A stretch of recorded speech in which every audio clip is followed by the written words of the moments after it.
आबा पुन्हा मेलं पुन्हा संघ नेलं. तर आमच्या जीवनावर गुदडी शिवून शिपरपंच आम्ही उभा केला. रामकृष्ण हरी सर्वांना. मी आज वारीच्या वाटेहून तुम्हाला काहीतरी स्पेशल दाखवणार आहे.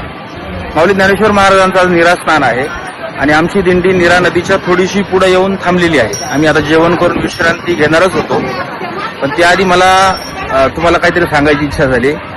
माझ्या पाठीमागे ही जी मंडळी आहेत ना, ही या घरांमध्ये राहणारी मंडळी. घर म्हणजे छोट्या छोट्या झोपड्याच आहे. तर या झोपड्यांमध्ये राहणारे मंडळी सगळी इथली कुटुंब ही लोक गोदड्या शिवून आणि त्या गोदड्या विकून त्यांचा उदरनिर्वाह करतायत. आणि आज माऊली ज्ञानोबरायांची पालखी त्यांच्या दारासमोरून जाते आणि शेकडो वारकरी इथं थांबलेले आहेत. एकाही वारकऱ्यांनी स्वतःहून यांना विचारलं नाही, पण सकाळपासून या सगळ्या छोट्या छोट्या झोपड्यांमधली लोक वारकऱ्यांच्यासाठी स्वतःहून उत्स्फूर्तपणे जेवण बनवतायत, जेवण तयार करून वारकऱ्यांना खाऊ घालतात. प्रश्न गरिबीचा नाहीये, प्रश्न श्रीमंतीचा नाहीये, प्रश्न दानतीचा आहे. आपली दानत किती मोठी आहे त्यानुसार आपली श्रीमंती ठरत असते. आपण त्यांच्याशी ना थोडंसं बोलूया, चला. मग आम्ही काय परंपरा, कोणी 4 पायऱ्या घेतल्या, कोणी 5 पायऱ्या बाजरी घेतली, कोणी मिरची आणल्या, कोणी आपलं तेल मसाला आपलं गोदड्याशिवाय 8 दिवस झाले का पालखी यायची म्हणून 8 दिवस बाहेर लांब लांब साताऱ्यापर्यंत गोदड्याशिवाय जात्यात. गोदड्याशिवाय गडी माणूस गेलं दारात कोणी रुपये देतं, आठाने देतं, कोणी थांबीत बी नाही. पुण्याचं काम आहे, पुण्य पुण्य पुण्याचं काम आहे. आबा पुन्हा मेलं पुन्हा संघ नेलं.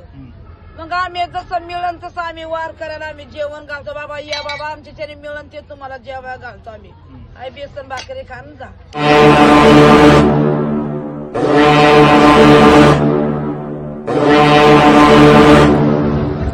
इथं झोपडीमध्ये भांडण होतं, तर आमच्या जीवनावर गुदडी शिवून शिपरपंच आम्ही उभा केला.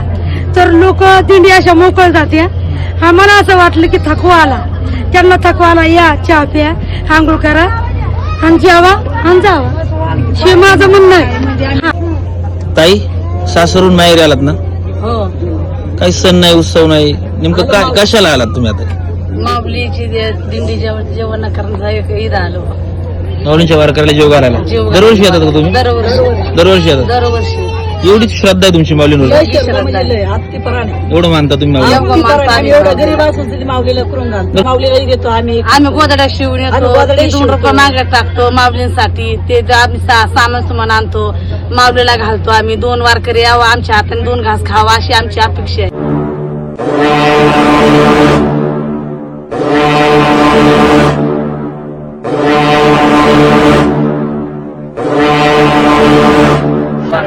बघितलं ना, वारी जी आहे ना ती तुम्हाला आयुष्यभर पुरेल असे अनुभव देऊन जाते. म्हणजे कधी कधी असं पाहायला मिळतं की एखाद्या बंगल्याच्या आडोशाला सुद्धा एखादा माणूस उभा राहायला नकार देतो, राहू देत नाही. पण हे माझ्या पाठीमागे बाबा झोपडीत राहणारी लोक आहेत, झोपडीत. आणि गोदाड्या विकून शिवून त्या विकून किती पैसे मिळतात. आणि अक्षरशः सकाळपासून रस्त्यात यांच्या घरातली माणसं उभी आहेत आणि एक एक माणसाला हाताला धरून जेवायला आणून बसवतात. पिठलं, भात, भाकरी, सुंदर स्वादिष्ट जेवण त्यांनी बनवलेलं आहे. माणसाची श्रीमंती जी आहे ना ती त्याच्या दातृत्वातून दिसत असते. आणि या लोकांनी आज सिद्ध केलंय की आम्ही झोपडीत जरी राहत असलो ना तरी आमच्या इतकं कोणी श्रीमंत नाही. माऊलीचा सोहळा सुरू आहे, अशी श्रीमंती माऊलींनी सगळ्यांच्या पदरात घालावी, अगदी तुमच्या आणि माझ्या सुद्धा. रामकृष्ण.